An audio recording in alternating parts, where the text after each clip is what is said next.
Olá, queridos irmãos e irmãs, estamos no 25º domingo do Tempo Comum, ano litúrgico C, e a liturgia deste domingo nos propõe uma reflexão muito interessante. Por isso eu escolhi o seguinte tema: o dinheiro só tem sentido se utilizado a favor dos outros. Vou repetir: o dinheiro só tem sentido se utilizado a favor dos outros. Nós vamos então ler Lucas capítulo 16, versículos de 1 a 11. O dinheiro para Jesus é um instrumento necessário para se sentir bem e fazer as pessoas se sentirem bem.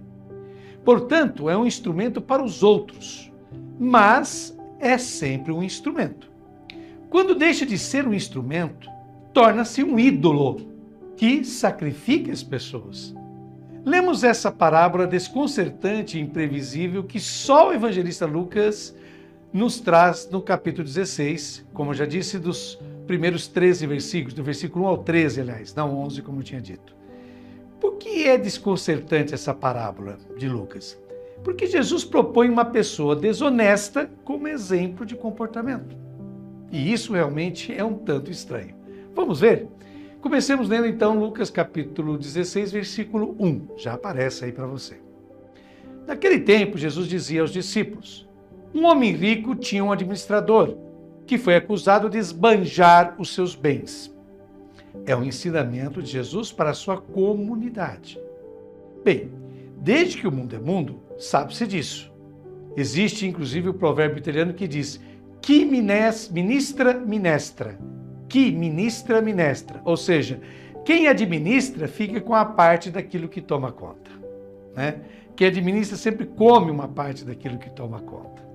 Sempre muitos dos administradores, dos feitores e corretores fizeram seus próprios interesses em detrimento dos interesses do patrão e em detrimento dos trabalhadores. Bem, este homem percebe isso, que ele fez isso. Pois bem, vamos ver o que acontece. Lendo agora os versículos de 2 a 4 do capítulo 16 de Lucas. Ele o chamou e lhe disse: que é isto que ouço a teu respeito? Presta contas da tua administração, pois já não podes mais administrar meus bens.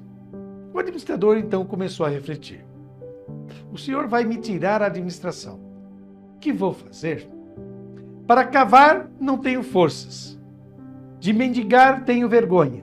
Ah, já sei o que fazer, para que alguém me receba em sua casa quando eu for afastado da administração. Então o mestre, o seu patrão, lhe pede as contas. Deixe-me ver as contas um pouco. E o administrador, o que ele faz? Ele percebe duas impossibilidades para ele. Capinar, cavar, não consegue. Ou seja, ele tem uma impossibilidade física. E mendigar tem vergonha, o que é uma impossibilidade moral. Em seguida, encontramos a astúcia que Jesus elogia. Este administrador, desonesto, certamente será expulso. Então ele decide fazer amizade com os devedores do patrão. Vejam só vocês. Leamos os versículos de 5 a 6 do capítulo 16 de Lucas. Então ele chamou cada um dos que estavam devendo ao seu patrão e perguntou ao primeiro: quanto deves ao meu patrão? Ele respondeu: 100 barris de óleo. O administrador disse: pega a tua conta, senta-te depressa e escreve 50. Trata-se aqui, gente, de uma quantia enorme, equivalente a 1000 denários. 1000 denários. Um denário era o salário diário. Indicativamente, para aquela época, essa quantia era o fruto de 146 oliveiras. Não está claro, os estudiosos ainda não chegaram a uma opinião unânime, o que o administrador faz. Se ele está renunciando à sua comissão, o que é bem provável, porque reduz pela metade a dívida, ou se é uma simples fraude que ele está cometendo. Isso não está claro, repito. De qualquer modo, ele diminui, ele reduz pela metade, no caso desse devedor, a dívida dele. Prossigamos agora lendo o versículo seguinte, o 7º. Depois ele perguntou a outro: e tu, quantos deves? Ele respondeu: 100 medidas de trigo. O administrador disse: pega a tua conta e escreve 80. E aqui está uma quantia ainda maior, pois 100 medidas de trigo naquela época davam mais ou menos 2.500 denários. Lembro que um denário era o salário diário de um trabalhador. Mais ou menos 27.500 quilos de trigo, 20 toneladas e meia de trigo. É muita coisa.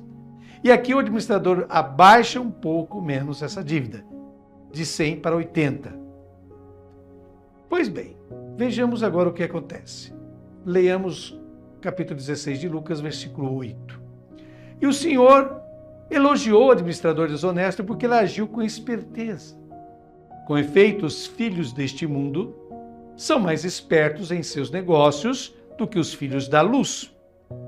Bem, estranhamente, o resultado é que o patrão elogiou aquele administrador desonesto porque ele agiu com astúcia. E aqui está a moral de Jesus. Ou seja, as pessoas que agem por interesse, por conveniência, inventam de tudo para ganhar cada vez mais. Agora vejamos, versículo 9 do capítulo 16 de Lucas. E eu vos digo, usai o dinheiro injusto para fazer amigos, pois quando acabar, eles vos receberão nas moradas eternas.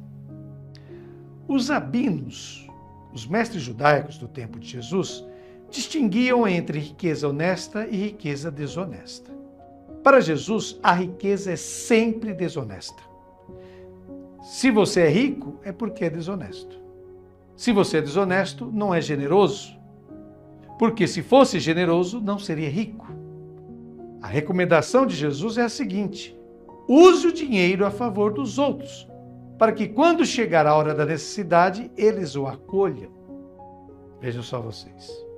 E agora prossigamos lendo os versículos de 10 a 13, os últimos versículos do Evangelho deste domingo. Quem é fiel nas pequenas coisas, também é fiel nas grandes. E quem é injusto nas pequenas, também é injusto nas grandes. Por isso, se vós não sois fiéis no uso do dinheiro injusto, quem vos confiará o verdadeiro bem? E se não sois fiéis no que é dos outros, quem vos dará aquilo que é vosso? Ninguém pode servir a dois senhores, porque ou odiará um e amará o outro, ou se apegará a um e desprezará o outro. Vós não podeis servir a Deus e ao dinheiro. Então Jesus continua, e a questão da desonestidade é enfatizada, tornada importante por Jesus. Jesus insiste, a riqueza é sempre desonesta.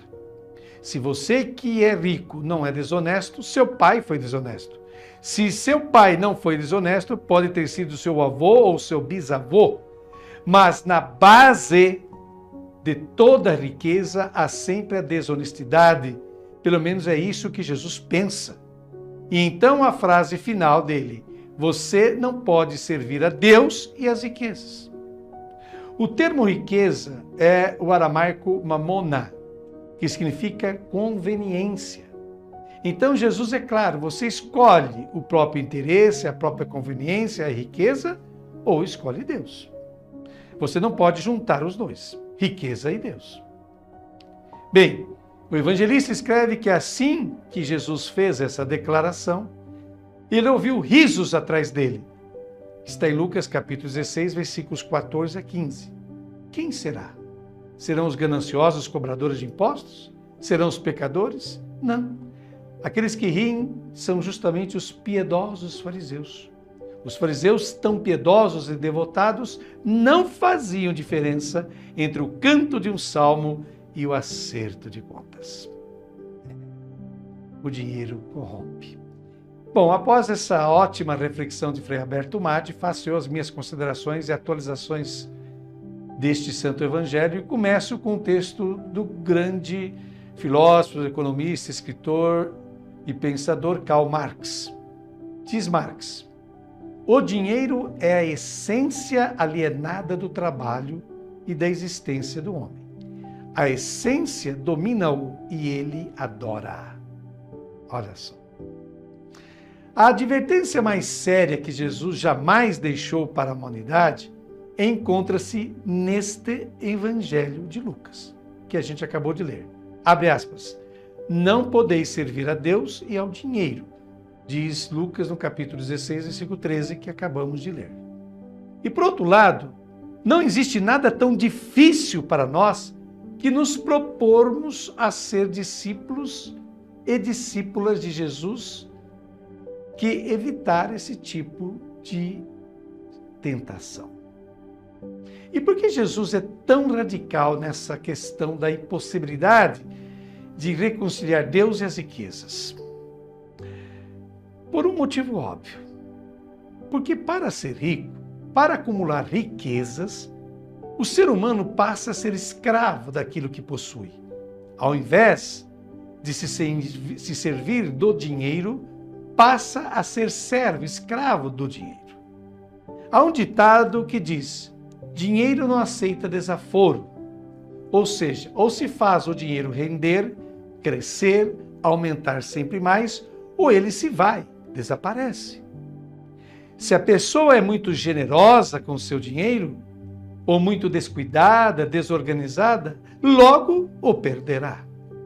É a lógica do dinheiro, da riqueza, que tenha de ser acumulado e aumentar sempre mais. Isso faz com que tudo na vida se mova, se organize a partir dessa lógica. Ou seja, buscar mais produtividade, mais consumo, mais bem-estar, mais energia, mais poder sobre os demais e assim por diante. O que acaba por colocar em perigo a vida das pessoas e de todos os seres vivos que habitam a nossa casa comum, isto é, o nosso planeta. É justamente isso que estamos assistindo neste momento, a emergência climática mundial. De tanto perseguir o progresso, o desenvolvimento, o consumo, o ser humano está dilapidando, arruinando, destruindo o seu próprio habitat, a sua própria morada.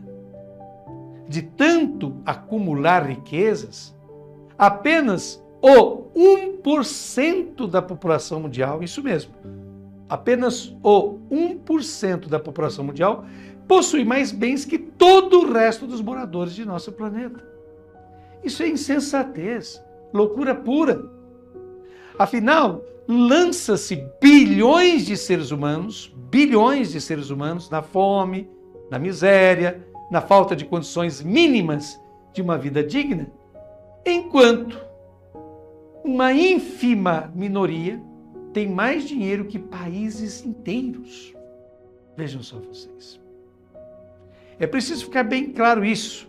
E eu cito aqui o teólogo já falecido espanhol José María Castillo, que diz o seguinte, abre aspas, quando o texto do Evangelho diz que o Senhor elogiou o administrador desonesto, o que a parábola quer dizer é que a ganância por dinheiro desumaniza e rebaixa a tal ponto que aqueles que são hábeis em roubar e enriquecer-se são elogiados, mesmo que isso seja para o seu próprio prejuízo. Ou seja, a desumanização produzida pela ganância é tal que não produz apenas indivíduos desumanos, mas também critérios desumanos, relações desumanizadas e uma sociedade desequilibrada, como a gente pode perceber a nossa. Pois bem, finalizando a nossa meditação no Santo Evangelho de hoje, do 25º domingo do tempo comum, passamos essa oração. São Vicente de Paulo, apóstolo e testemunha da caridade de Cristo, ensina-nos a amar a Deus com obras e com verdade, e, acima de tudo, na pessoa dos pobres e necessitados, que a sua providência coloque no caminho da nossa vida. Ensine-nos a não desviar o olhar dos feridos da vida, mas sim para nos dirigirmos a eles, para torná-los nossos vizinhos. Obtenha-nos um coração terno e compassivo com as misérias e sofrimentos dos pobres, especialmente dos mais indefesos e abandonados deste mundo. Ensina-nos a ser generosos para servi-los às custas de nossos braços e com o suor de nossas testas. Junte-se a nós em nosso serviço aos homens, intercede junto ao Filho de Deus, que deu sua vida pelo amor a nós, para que em nossa família, nosso trabalho, nosso bairro, nossa paróquia, nossas comunidades, sejamos testemunhas credíveis do seu Evangelho de amor. Amém. Um beijo grande no coração de cada um de vocês. Muito obrigado por nos ter acompanhado com muita atenção e carinho durante mais este final de semana. Até o próximo, se Deus quiser.